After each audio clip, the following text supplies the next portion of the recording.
prepared this brief orientation of what we call our procedure book. So basically, when you're arriving at the gallery for your staffing for the first shift, even the second or the third shift, you first find a place to park. And these 5 spots right here are where we are allowed to park. This is 5 spots. But you must put this parking permit in it. You can find this online. That's why we have it here, and we put it in our windshield, and we will not get towed. If these 5 spots are taken, you could park on 5th Avenue on the other side of the street, or on 6th Avenue behind Miller Mushroom. They're 8-hour parking. First thing you have to remember is the door code, and you can get that by calling any officer and they will give it to you. We do not write that down. Once you get in, you click on the light here, and you immediately go over here to the alarm.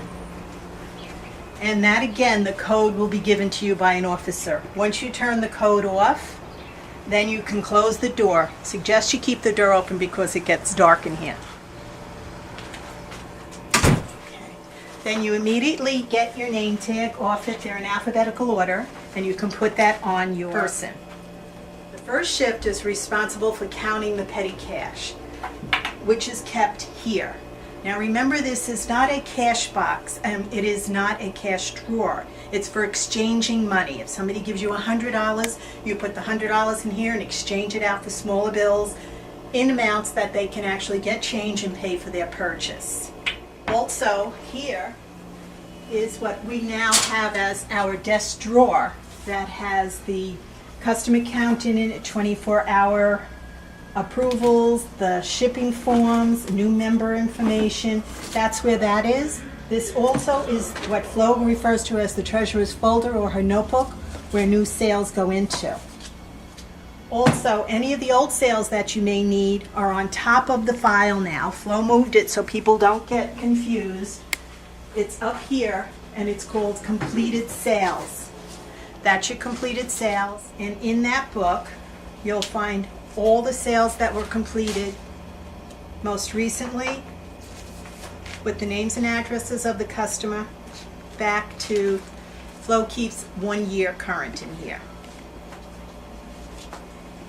And as you come in, you turn this light on and off, on. That turns the hi-hats on for here, or the can lights. Then there is a light switch right on this wall for the Artist Choice room. Turn that on.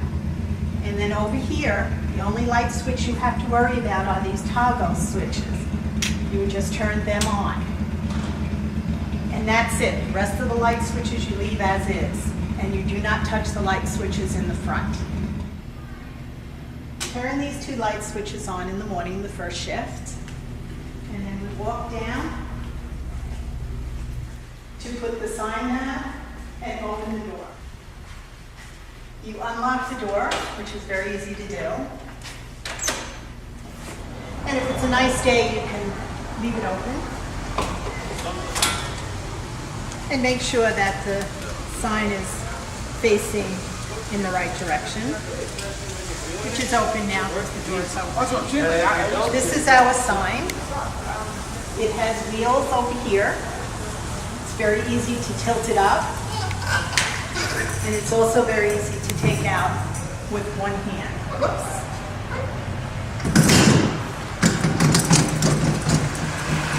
And you want to place it on this side of the drain or by the tree.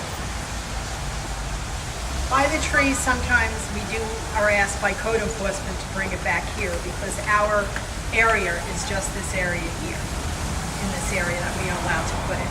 So we usually stick it here so people can see it coming this way and they also see it this way.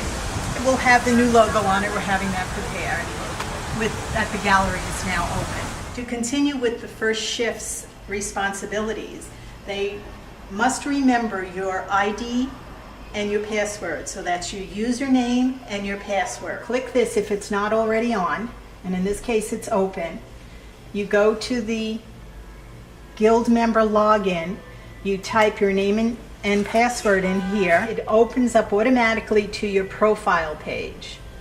And once you have your profile page open, Then you can go to the staffing calendar, which is right here. Click on that and you find the next day's workers. In this case, for tomorrow would be Catherine Carlisle and Judith Rothstein. So what you would do is you would take your handy guide, which is this book that we just made, or the book that is made, and you look up the member in here, you find their number, and you call them.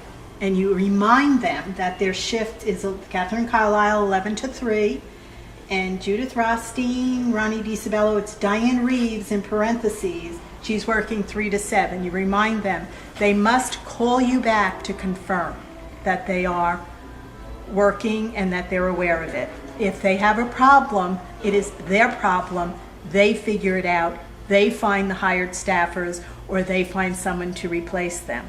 And if they cannot, then they would go to the gallery director for help. And you forgot your guide, you actually could go to find a member on the website, and which is one of the menu items on the side here. And when you go to find a member, you can go to search uses up here, type in a name. In this case, I'll type mine in.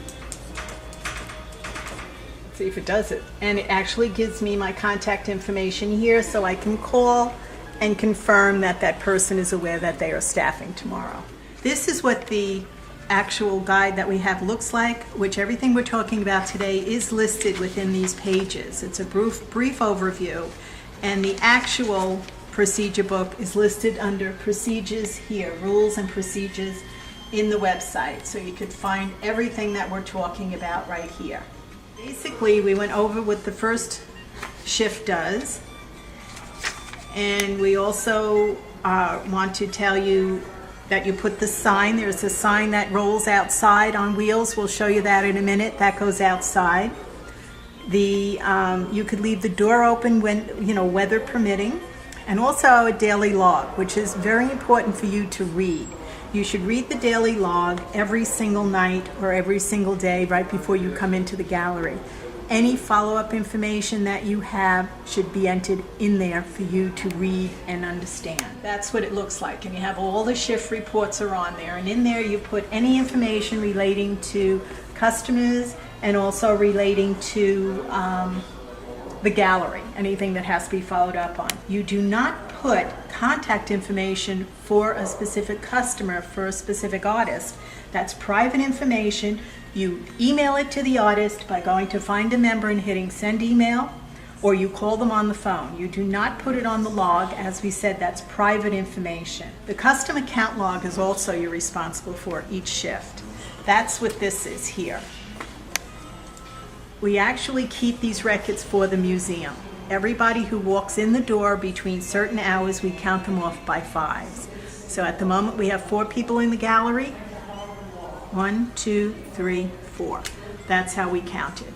We total it for the day, then we take it out and put it in the box here where it says daily log, which we spoke about before. So a brief overview is you call the staffers and you count the petty cash in the cash box that we spoke about before. There's a form, count it and sign out for it.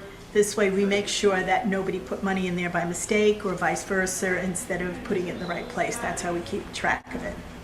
That's the first shift.